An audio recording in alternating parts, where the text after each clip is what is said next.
নমস্কার বন্ধুরা, কেমন আছে সবাই? অনেকদিন আবার ঠিকঠাক ভাবে ভিডিওটি বানানো হচ্ছে না। আসলে কিছু কিছু প্রবলেম চলে আসছে। যেমন আমার এখন দেখছি মেমোরি ফুল, 64 GB মেমোরি, তাও দেখছি ফুল হয়ে যাচ্ছে, কি করে বুঝতে পারছি না, সেটা নিয়ে একটু প্রবলেমে আছি। আর এখনই এই যে আমার যে মোবাইল স্ট্যান্ডটা সেটাও ভেঙে গেছে, তো দেশি জোগাড় করতে হলো, গার্ডার টাডার দিয়ে যা হোক করে মানে একটু দেওয়ালের সাথে আঁকাতে হলো।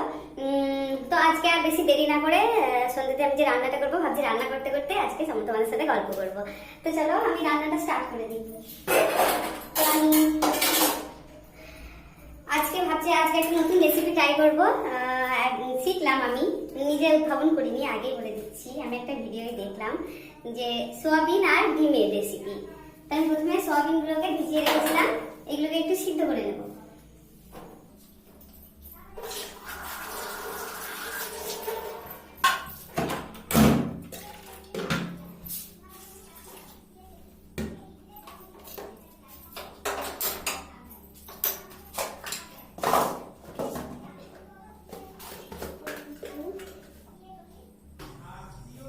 লবণ দিয়ে দিলাম।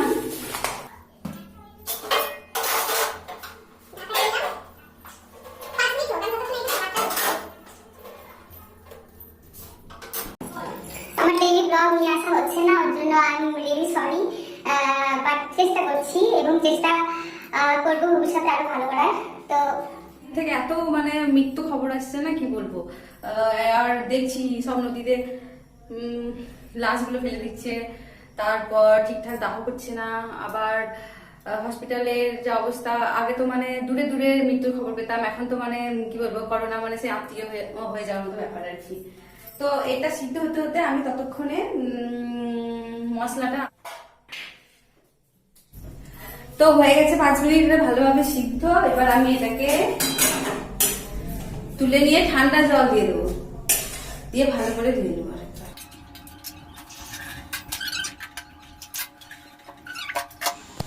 তৈরি করে নিই।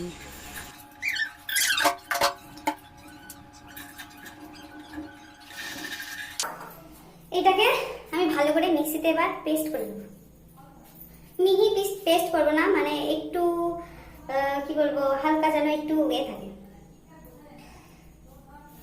কাটলেটের মতো অনেকটা। তো আমি এটাকে আর মশলাটা পেস্ট করে নিয়ে চলে আসি। মশলা আদা রসুন পেঁয়াজ জিরে ধনে এগুলো একসাথে পেস্ট করে নেবো। তো আমি এটা পেস্ট করে নিয়ে চলে আসছি। এটা ঠিক এরকম টাইপের নিয়ে এসেছি, দেখো এইভাবে।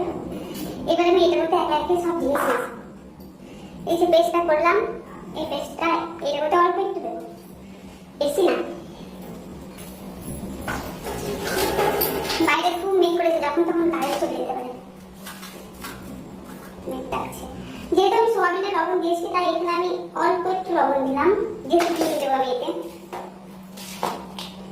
একটু হলুদ দিলাম, আর কি যেন সব দিত, আমার বেরিয়ে গেছি। আমি একটু আমার ভাজা মশলা দিয়ে দিলাম এটার মধ্যে। দুটো ডিম দিয়ে দেবো।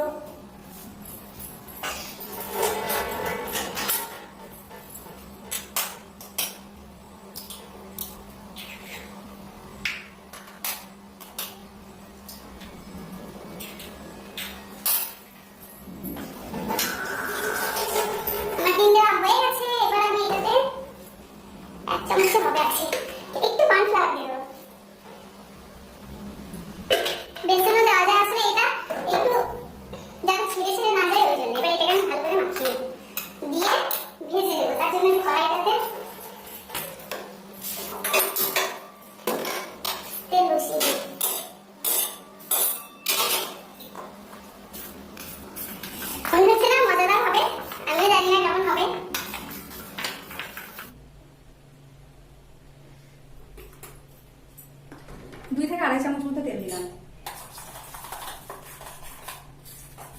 এটা আমার ভালোভাবে মাখানো হয়ে গেছে। এটা দিয়ে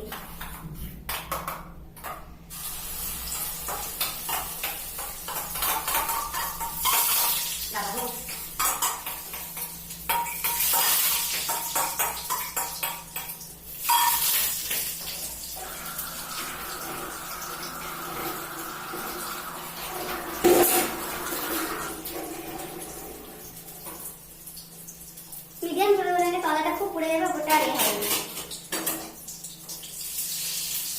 একটু এটা ফ্ল্যাট কড়াই হলে বেশি ভালো হয়, কিন্তু আবার একটা ফ্ল্যাট কড়াই লাগানো, আবার সেটাকে ধোয়া, ঘুরে হাঁটছি।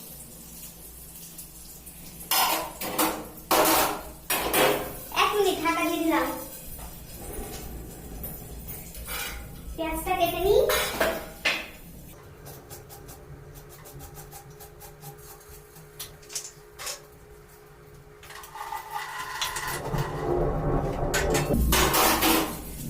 এটাকে উল্টাবো। ফ্ল্যাট করা হলে কি হয়, উল্টাতে সুবিধা হয়, একটা প্লেটের উপর রেখে আবার এ করা যায়, কিন্তু এটাকে কিভাবে উল্টাই আমি আইডিয়া।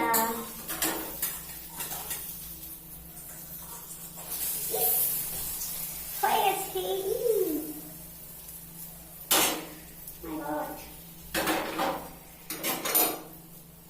এই ধারে তেল পড়লে না কড়াইটা মাছতে খুবই অসুবিধা হয়।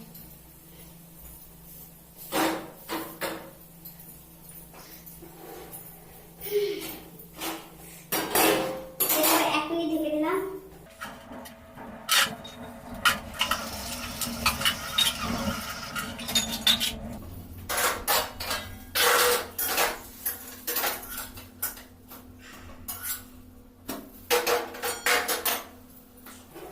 আর 10 সেকেন্ড।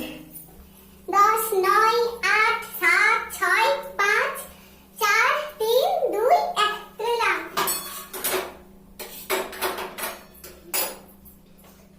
চিনি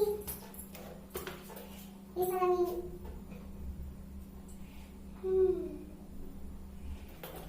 তেল দিয়ে দিলাম, ওই 3 চামচ মতো দিলাম, কিন্তু মশলাটা কষতে হবে তো 3, 3.5 এরকম হবে।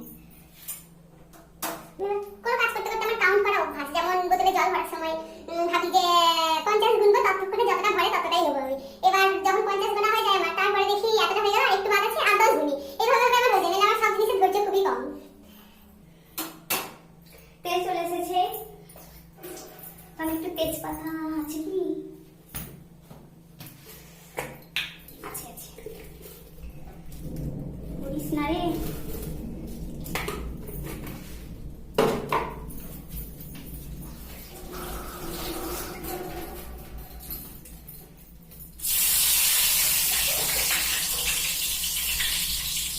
শুকনো লঙ্কা ফোড়ন দিতে হয়, আমি শুকনো লঙ্কা বেশি খাই না, জাস্ট গন্ধের জন্য আমি শুকনো লঙ্কা দিলাম। এবার একটু কালো জিরে দিয়ে দিই। এগুলো কিন্তু ওই রেসিপি ছিল না, আমার এক্সপেরিমেন্ট চলছে। এবার পেঁয়াজ দিয়ে দিই, একটা মিডিয়াম থেকে বড় সাইজের পেঁয়াজ আমি নিয়ে নিয়েছি। আমি এখানে মোবাইলটা নিয়ে এসে দেখাতাম, কিন্তু খুব কষ্ট করে মোবাইলটাকে আমি ওখানে আঁকিয়েছি। এখানে নিয়ে এলে আবার ওখানে লাগানো খুব মুশকিল। আমি মিথ্যা বলে দিচ্ছি। হাতে একটু জল দিই।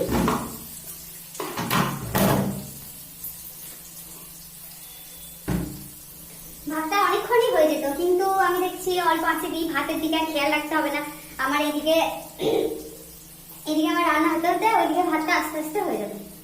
ওই জন্য আমি সবসময় কমিয়ে দিই, দিয়ে যদি এমনি রান্না না থাকে শুধু ভাত করতে হয়, তাও আমাকে বেশি আর ভাত দেখতে হয় না। একটু আইডিয়াটা হয়ে গেছে, কতক্ষণ পর এসে দেখতে হবে, মোটামুটি ওরকম চলে আসছি। এটা খুব ঝাঁঝ।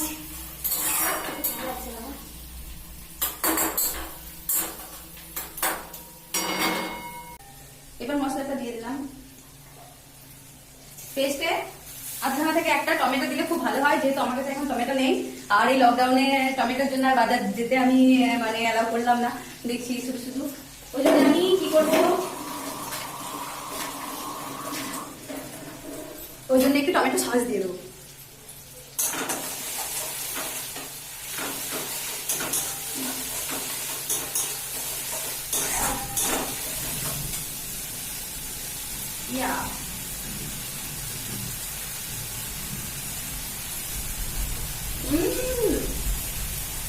এটা দিয়ে মনে হচ্ছে ভাত খাই হেঁটে রাখছে তো।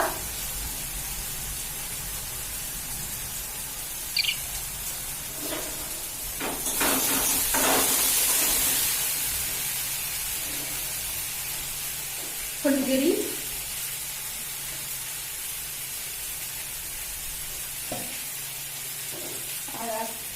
আমি শুকনো লঙ্কা দিলাম না, কাঁচা লঙ্কা বেটে দিয়েছি। গরম মশলা শেষে দেবো। তবে কি ঝাল। কষানো হোক। আমি এবার রান্না করতে করতে খুব নাচ করতে লাগি, কিন্তু এখন নাচবো না, তোমাদের সামনে আমার খুব লজ্জা লাগছে।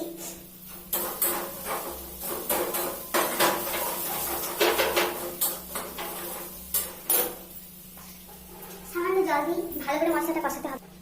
মশলাটা একটু কষা হোক, মানে একটু তেল ছাড়ুক, ততক্ষণ আমি একটু হাওয়া খেয়েছি, খুবই গরম।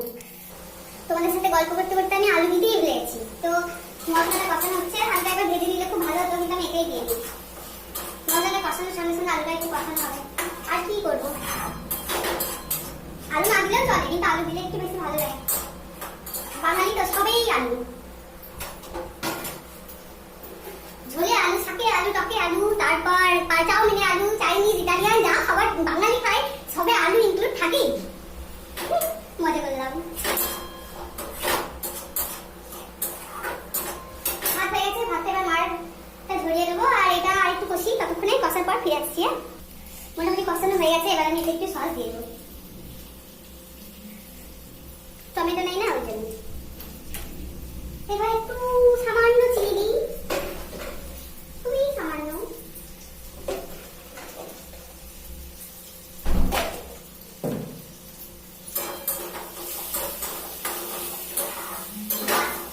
যেহেতু শুকনো লঙ্কা দিইনি, সসটা দেওয়ার পর কালারটা এসেছে ভালো।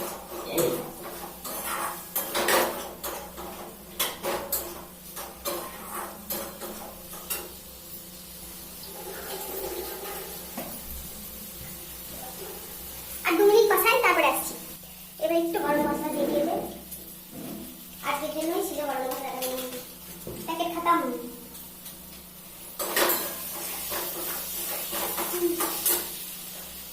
এবার আমি এখানে অ্যাড করব জল, পানি, ওয়াটার। আলু সিদ্ধ হতে এটা দিয়েই দিই। আমি দেখুন আসল জিনিসটাই দিইনি, একটু বাড়িয়ে দিই। সেটা হচ্ছে লবণ, স্বাদ মতো লবণ, এটা আর বলার কিছু নেই।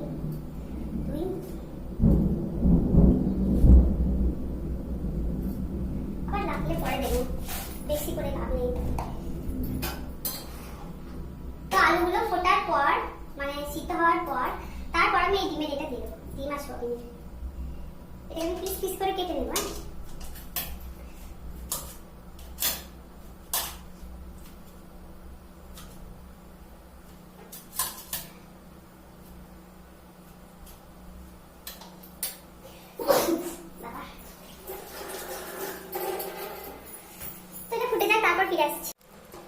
এবার বেশিক্ষণ না, জাস্ট 2 মিনিট ফোটাবো, দিয়ে নামাবার আগে একটু সামান্য ঘি দিয়ে নামিয়ে দেবো।